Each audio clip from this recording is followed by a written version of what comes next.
You may think Valentine's Day is just another Hallmark holiday, but its origins are actually rooted in blood and gore. Now that's romantic. Picture this, it's ancient Rome, and it's the middle of February. There's a festival going on called Lupercalia, and it's not for the faint of heart. Men are running around, sacrificing goats and dogs, and then, get this, they're taking the animal hides and whipping women with them. Yikes. Not exactly the box of chocolates and bouquet of roses we're used to, right?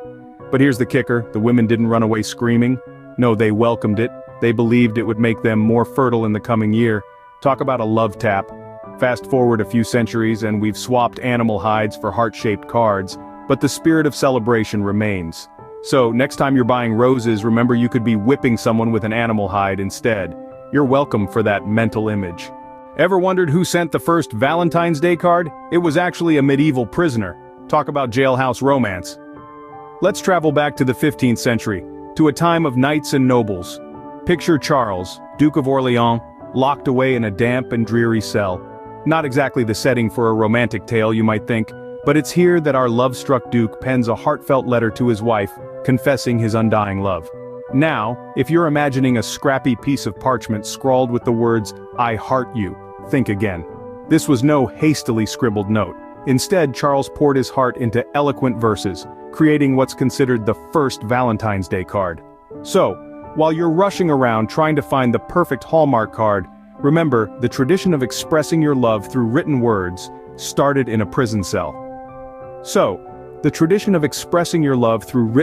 Started behind bars. Makes your store-bought card seem a bit less romantic, doesn't it? Nothing says I love you like a bloody gangster shootout, right? Let's take a stroll down memory lane to the year 1929, on a day that was supposed to be about love, but turned into a scene straight out of a Tarantino movie. Welcome to Chicago, folks, the city of wind, jazz, and on this particular day, murder. You see, on February 14th of that year, 7 members of Chicago's North Side gang found themselves on the receiving end of a Tommy gun salute, courtesy of Al Capone's South Side Italian gang. It was a brutal daylight execution that shocked the nation and forever scarred the history of Valentine's Day. Ah, the roaring 20s when be mine could mean be riddled with bullets. Quite the romantic sentiment, wouldn't you agree? So Valentine's Day isn't just about love and chocolate, it's also about cold-blooded murder. Isn't history fun? Feeling guilty for not buying that expensive gift? Don't worry, Valentine's Day is a multi-billion-dollar industry. They can afford to lose your pennies. Let's talk about the commercial side of Valentine's Day. You might not know it, but this holiday is a goldmine for businesses. Every year, people splurge on roses, chocolates, and jewelry to show their significant others how much they care. In fact, it's estimated that Americans alone spend billions of dollars on Valentine's Day gifts annually, and that's not even counting the money spent on dinners, trips, and other extravagances. The price of roses skyrockets, boxes of chocolates fly off the shelves, and jewelry stores are packed to the brim. The industry thrives on the guilt and obligation that Valentine's Day brings. So the next time you're feeling pressured to buy that overpriced bouquet or fancy necklace, remember, you're just feeding the beast. So remember, nothing says I love you like contributing to the capitalist machine. Happy shopping. Think Valentine's Day is a global love fest? Think again. Some countries would rather toss it in the trash bin. Let's take a whirlwind tour around the world, shall we? In South Korea, Valentine's Day is a monthly affair with the 14th of every month dedicated to love. Talk about commitment. On the flip side, in Saudi Arabia and Iran, Valentine's Day is banned. They view it as a Western import that doesn't align with Islamic values. Meanwhile, in Wales, they celebrate St. Dwynwen's Day, the Welsh equivalent of Valentine's Day, on January 25th. Here, lovers exchange unique love spoons, a tradition dating back to the 17th century. And then there's Estonia, where February 14th is Friends Day, a day to honor friendships. So as we traverse from the love-drenched streets of Paris to the spoon-giving Welsh, it becomes clear that while love might be universal, the celebration of Valentine's Day is as diverse as the world itself. So no matter where you are in the world, remember, love is universal, but Valentine's Day certainly isn't. Ever wonder why it's called Valentine's Day? Well, it's named after St. Valentine, but which one is a mystery? You see, the Catholic Church recognizes at least 3 different saints named Valentine or Valentinus, all of whom were martyred. One legend contends that Valentine was a priest who served during the 3rd century in Rome. When Emperor Claudius II decided that single men made better soldiers than those with families, he outlawed marriage for young men. Valentine, realizing the injustice of this decree, defied Claudius and continued to perform marriages for young lovers in secret. Another story suggests that Valentine may have been killed for attempting to help Christians escape harsh Roman prisons where they were often beaten and tortured. But no matter the truth, each story emphasizes his appeal as a sympathetic, heroic, and most importantly romantic figure. So even the name Valentine's Day is shrouded in mystery and confusion. Sounds about right. Cupid, the cute baby shooting arrows of love, right? More like the god of desire, erotic love, attraction, and affection. Not so cute anymore, is he? Let's dive into the murky waters of Roman mythology for a moment, shall we? Cupid, or Eros as the Greeks called him, wasn't always depicted as a chubby, cherubic angel. In fact, he started off as a rather handsome and somewhat unruly young deity. The Romans visualized him as a winged youth, armed with a bow and a quiver of arrows. His aim? To pierce the hearts of gods and humans alike, causing them to fall deeply and often foolishly in love.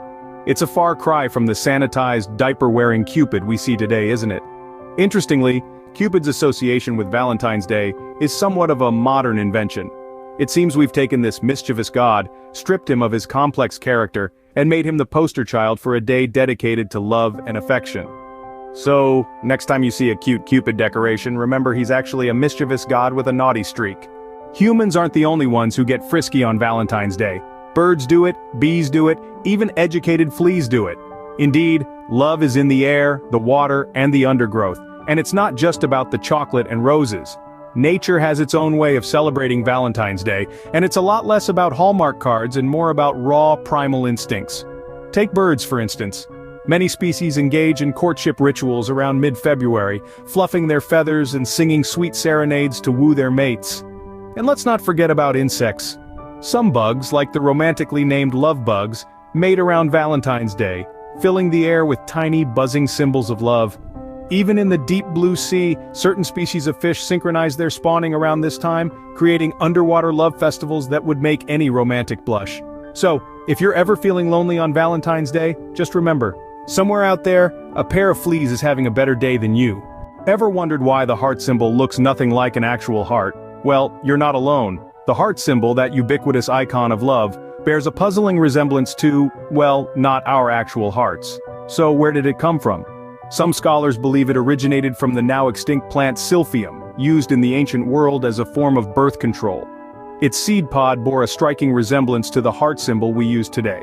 Others suggest it's a representation of the human heart simplified by medieval artists.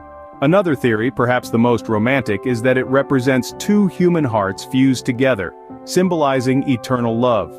Regardless of its origin, this symbol has become the universal emblem of love and affection and is inextricably linked with Valentine's Day. So the heart symbol we all know and love, it's a lie, but then again, so is most of Valentine's Day. In case you missed any of that, here's a quick rundown of what we've learned today. We delved into the murky origins of Valentine's Day, where romantic gestures were not always the order of the day. We revealed the first Valentine, which wasn't exactly a Hallmark card. We took a chilling detour to the Valentine's Day Massacre, reminding us that love can sometimes be a battlefield. We then exposed the billion-dollar Valentine's Day industry because nothing says "I love you" quite like consumerism. We globe-trotted to witness Valentine's Day traditions around the world, some sweet, others bizarre. We attempted to untangle the Saint Valentine mystery, proving that history can indeed be stranger than fiction. We unveiled Cupid's dark origins, a far cry from the chubby cherub we know. We ventured into nature, where Valentine's Day takes on a wild twist. Finally, we explored the history of the heart symbol, the universal sign of love, and there you have it, folks, Valentine's Day, a holiday of love, murder, mystery, and capitalism. Happy Valentine's Day, everyone.